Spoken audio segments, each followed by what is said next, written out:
Did you know there was a day when the world seemed to hold its breath, when even heaven appeared silent and hope lay hidden behind a sealed tomb, as if everything had come to an unexpected and sorrowful end? Between the sorrow of the cross and the glory of the resurrection, something unseen was unfolding, a mystery no eye could witness, no voice could explain, yet powerful enough to change the destiny of every human soul, forever. What truly happened in that silence, and why does it still echo in the depths of the human heart today? This is not the end of the story, but the moment before everything changes. This is the story of Holy Saturday. Chapter 1. The moment after Christ's death. When Jesus Christ breathed his last upon the cross, a strange stillness seemed to fall over the world. The cries of the crowd faded. The earth itself seemed to hold its breath, and an unseen silence settled deep within human history. It was not merely the quiet after suffering, but a profound emptiness, as if creation itself mourned the passing of its Lord in that sacred hour. Gently, with reverence and sorrow, his body was taken down from the cross. Those who loved him wrapped him in linen cloths, their hands trembling with grief and devotion. They laid him in a new tomb cut from rock, a place untouched by death until that moment. It was a quiet act of love, performed in haste, yet filled with a tenderness that words could scarcely express. Then, a great stone was rolled across the entrance of the tomb, sealing it completely. Its weight spoke of finality, of something closed and finished. To all who witnessed it, the stone seemed to declare that hope itself had been buried. The one who had promised life now lay hidden behind cold rock, and no human strength could move what had been set in place. The chief priests, still uneasy even after his death, went to secure the tomb. They feared that his disciples might come and take the body, claiming a resurrection that had not yet been seen.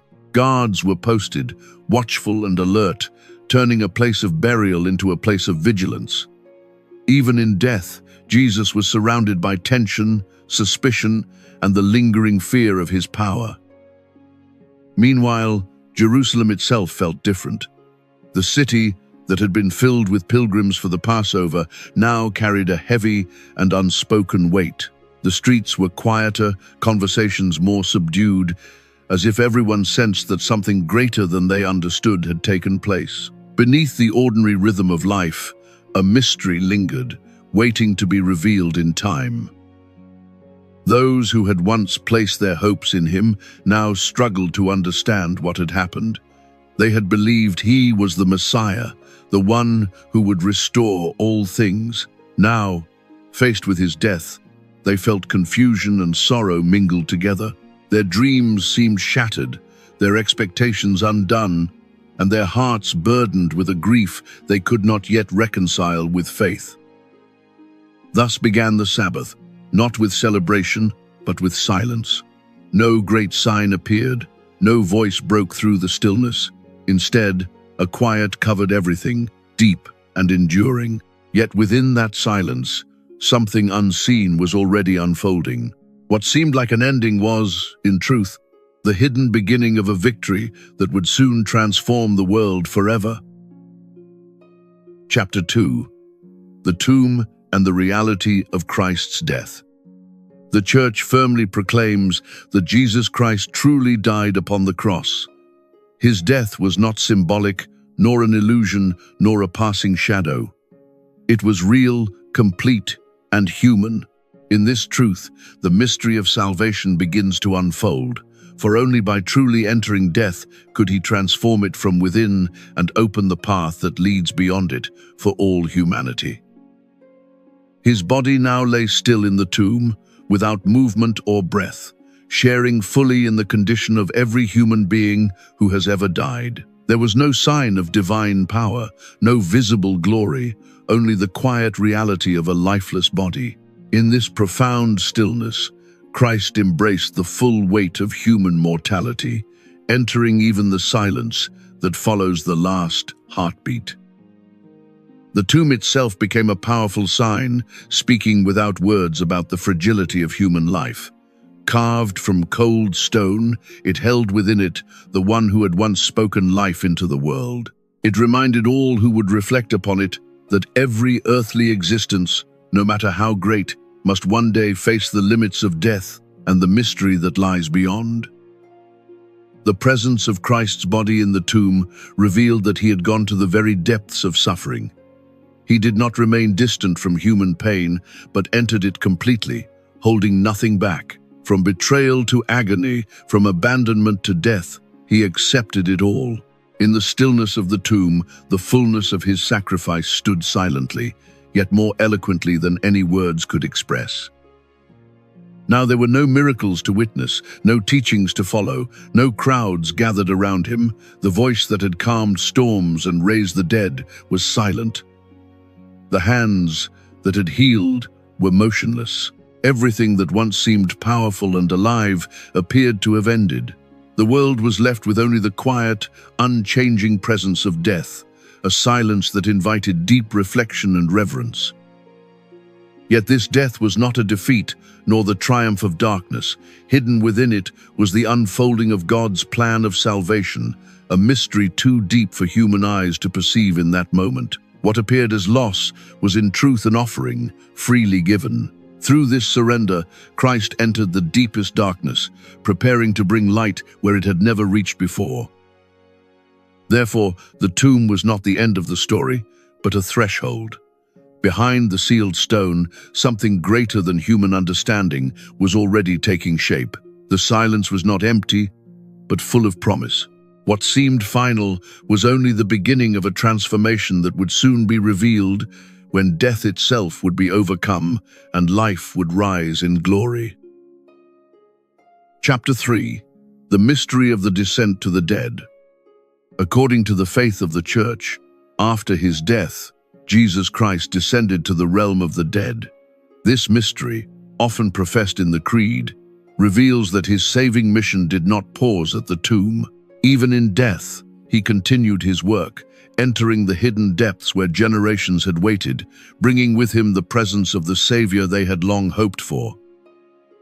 This place, often called the abode of the dead or the bosom of Abraham, was not a place of punishment like hell as understood in its final sense. Rather, it was a state of waiting, a quiet longing for redemption. The souls there lived in hope, though the fullness of salvation had not yet been opened to them, awaiting the coming of the promised Messiah.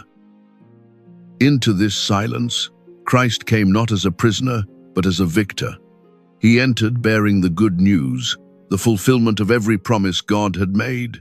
To the righteous who had lived in faith, Abraham, Moses, the prophets, he revealed that the long night was ending. The one they had trusted without seeing now stood before them, bringing light into their waiting. His presence broke the ancient separation between humanity and God. Since the fall, heaven had remained closed, and even the just could not yet enter into the fullness of divine life. But now, through Christ, that barrier was overcome. He did not abandon those who had come before him, but reached them, drawing them into the communion they had desired for so long. This event is often described as a silent victory, hidden from human eyes yet immense in its power. No crowds witnessed it, no voices proclaimed it on earth at that moment, yet in the depths of death, a transformation was taking place. What had seemed like defeat on the cross was now revealed as the beginning of triumph over the dominion of death. The power of death itself was broken from within. By entering into death freely and without sin, Christ shattered its hold. Death could no longer claim ultimate authority over humanity. Its gates, once closed, were opened. What had enslaved generations was now overcome, not by force from the outside, but by divine life, entering and transforming it from within. Through this mystery, salvation was extended to all, reaching beyond time and history. Christ's saving work was not limited to those who lived after him, but embraced all who had gone before in faith. In this way, the redemption he accomplished became universal, touching every age, every soul open to God, and revealing the fullness of his mercy. Chapter 4. The great silence in Revelation. The Gospels, so rich with words and deeds, offer almost nothing about this day. There are no recorded actions, no teachings, no encounters to follow. After the intensity of the Passion, the narrative suddenly becomes still. This absence is not accidental. It draws us into a different kind of understanding, where God speaks not through events, but through the quiet space that remains. There are no voices to be heard, no miracles to witness, no crowds gathering in wonder. The one who spoke with authority is silent. The hands that healed and blessed now rest in stillness. Everything that once seemed full of movement has come to a pause.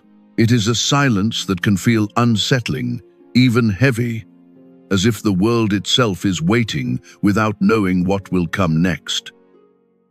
Yet this silence is not the absence of God.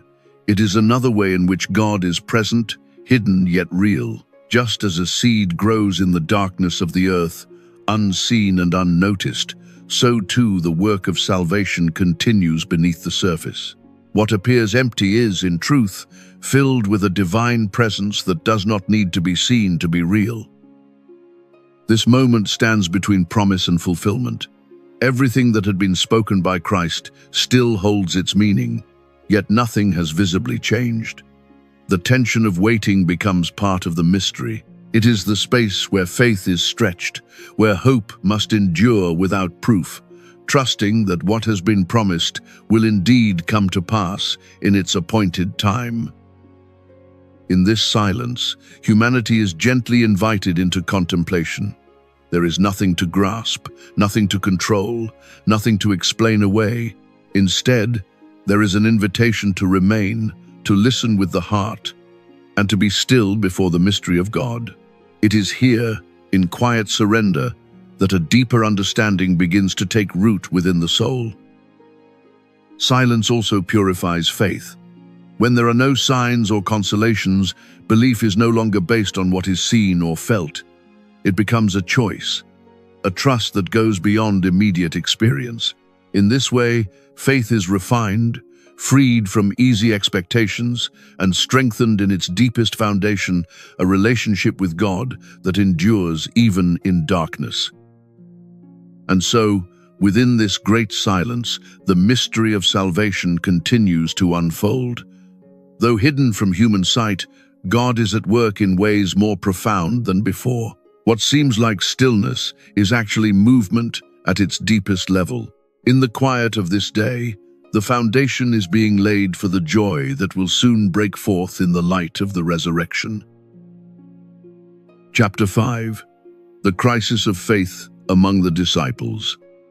After the death of Jesus Christ, the disciples were overwhelmed by a deep and painful shock.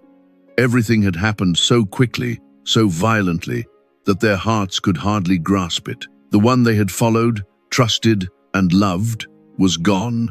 In his absence, confusion filled their minds, and sorrow settled heavily upon them, leaving them disoriented and uncertain about everything they once believed. They struggled to understand how the promises they had heard could possibly remain true. Jesus had spoken of rising again, of life beyond death, yet all they could see was the reality of the tomb. The words they once held on to now seemed distant and unclear. Their hope, once so alive, was overshadowed by the painful evidence of loss standing before them. Fear began to take hold of their hearts. They withdrew from the world, hiding behind closed doors, afraid that what had happened to their master might soon happen to them. The streets that once welcomed them now felt dangerous. Silence replaced their boldness, and caution replaced their courage, as they tried to protect themselves from a threat they did not fully understand. The faith that had once burned brightly within them was now shaken. They had witnessed miracles, heard teachings, and seen signs of divine power, yet this moment tested everything. Doubt crept in quietly, not as a denial, but as a struggle to reconcile what they knew with what they now faced. Their belief had not disappeared, but it had become fragile and uncertain. In that silence, it may have seemed to them that God had become distant, The voice that had guided them was no longer heard, and the presence they relied upon felt absent. It was as if heaven itself had grown quiet. In their grief, they faced the painful feeling of abandonment, a question that echoes in every human heart during times of suffering. This experience is not unique to them alone. Many believers throughout history have known this dark night of faith, when God seems silent and hidden. It is a moment when faith is no longer sustained by visible signs, but must endure through trust alone. In such times, the soul learns to seek God beyond feelings, holding on even when understanding fades. Yet this crisis was not the end of their faith, but a necessary passage. Through confusion and fear, something deeper was being formed within them. Their faith, once dependent on what they could see, was being prepared to grow into something stronger and more enduring. In time, this fragile trust would be transformed into a steadfast conviction that nothing could shake. Chapter 6.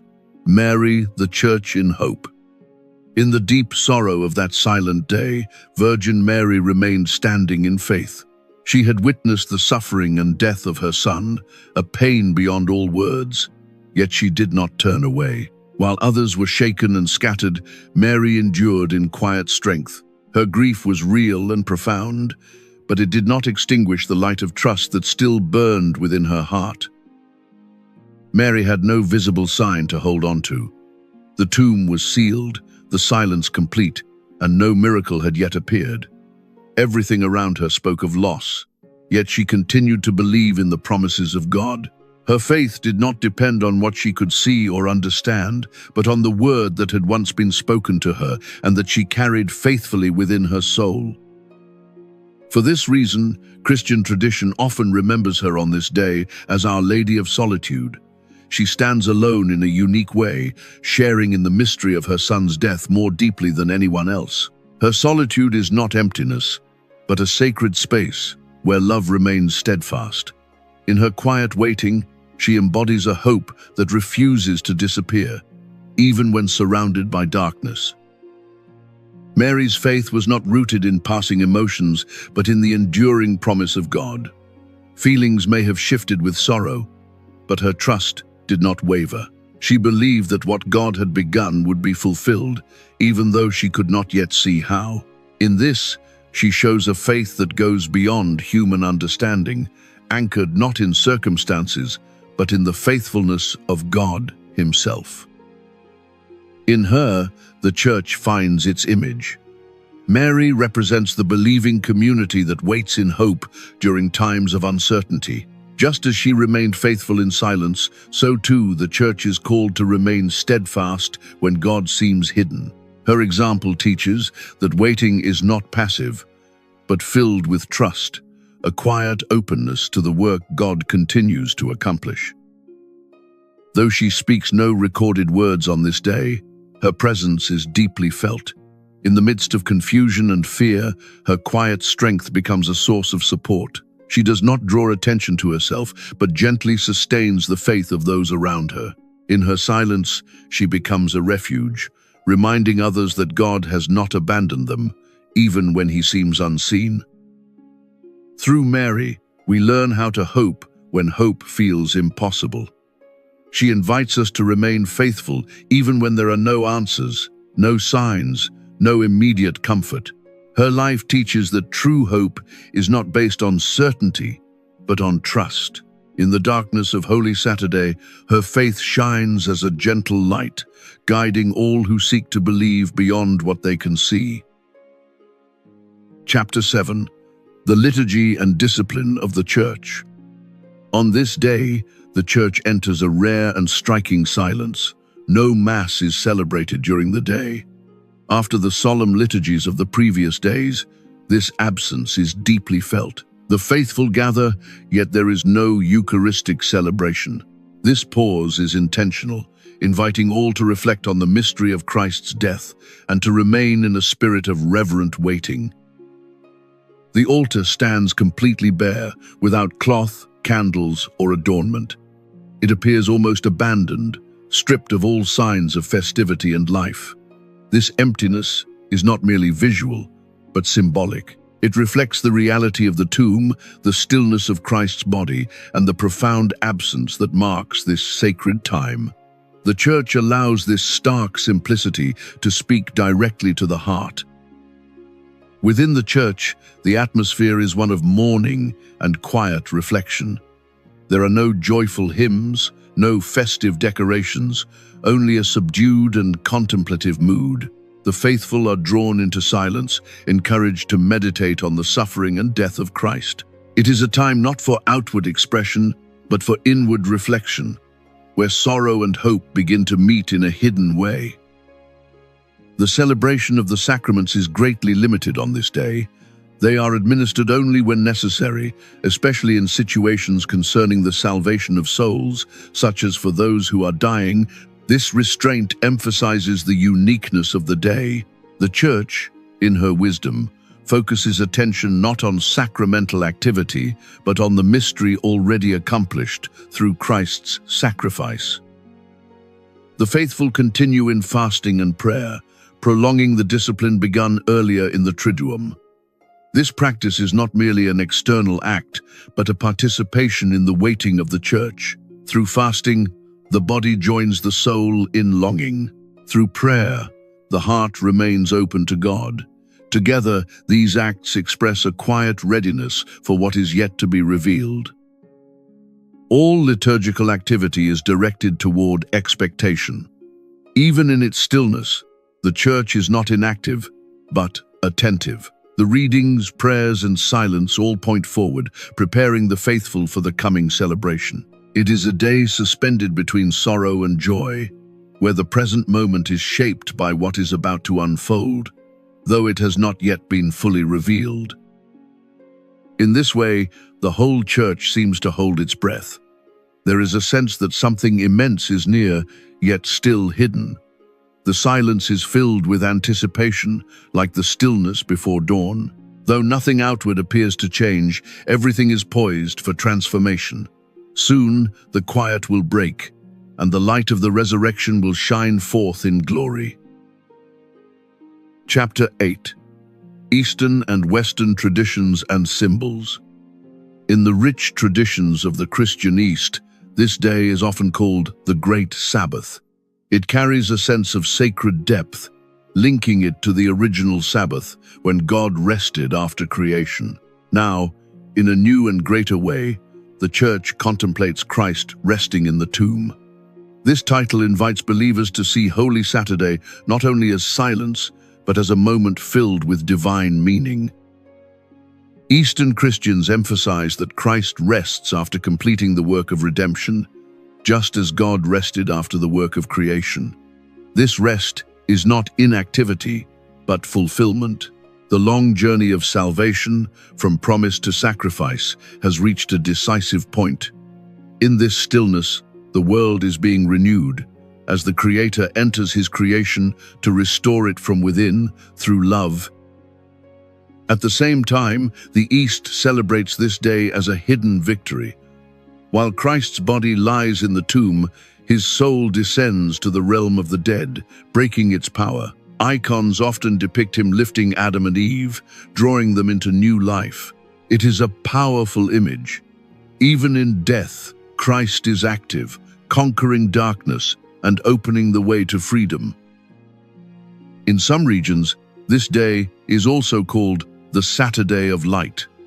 Though the resurrection has not yet been proclaimed, its presence is already near. The darkness is no longer empty, but filled with expectation. Rituals, prayers, and symbols begin to shift subtly toward joy, as if the Church can already sense the light that is about to break through the night. In contrast, the Western tradition places stronger emphasis on silence and mourning. Churches remain stripped, liturgies are restrained, and the faithful are invited to remain in contemplation. The focus is on waiting, on entering into the stillness of the tomb. This approach highlights the human experience of loss and the depth of Christ's death before the joy of resurrection is revealed. Across cultures, various customs have developed to express this mystery.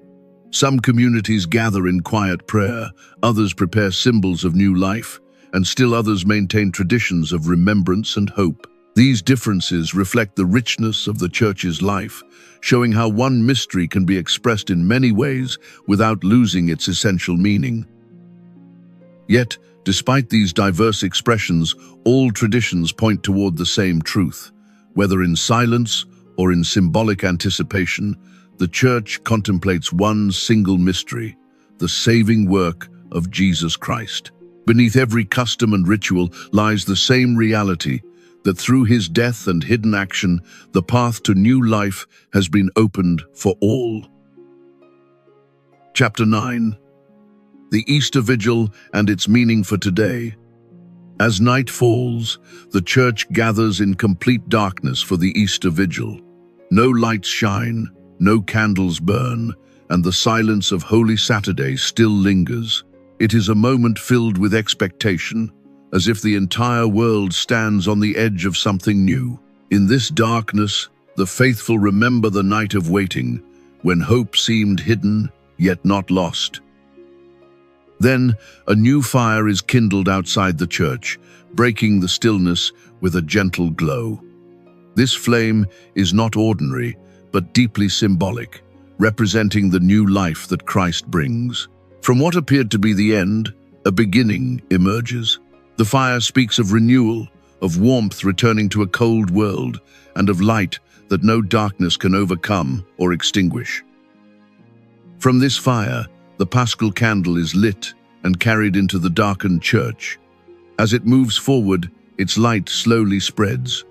One candle after another being ignited, the darkness begins to recede, not all at once, but gradually, as if teaching that God's light enters patiently into human history. What was once hidden now begins to be revealed, illuminating hearts as well as the space around them. Soon, the ancient hymn of the Exsultet is proclaimed, filling the church with joy. Its words rise like a song of victory, announcing what has been accomplished through Christ. The silence of the tomb gives way to praise, and sorrow begins to turn into hope. In this proclamation, the church rejoices in the triumph of light over darkness, of life over death. The liturgy then unfolds through a series of readings from sacred scripture, recounting the history of salvation. From creation to the promises of the prophets, each passage reveals how God has been guiding his people. These readings are not merely memories, but a living story that reaches its fulfillment in Christ. They remind the faithful that God's plan has always been unfolding with purpose and love. At this moment, the faithful are invited to renew their baptismal promises. They are called to remember the grace they have received and to choose again the path of faith. Water is blessed, and the church recalls the gift of new life given through baptism. It is a renewal not only of words, but of identity, as each person reaffirms their place within God's saving work. Finally, the silence of death is broken completely as the joy of the resurrection bursts forth. What was hidden is now revealed. Christ is risen. The darkness has not prevailed, and hope is alive once more. From the stillness of Holy Saturday emerges a new beginning, reminding every believer that God's victory is certain, even when it unfolds in ways we do not yet see.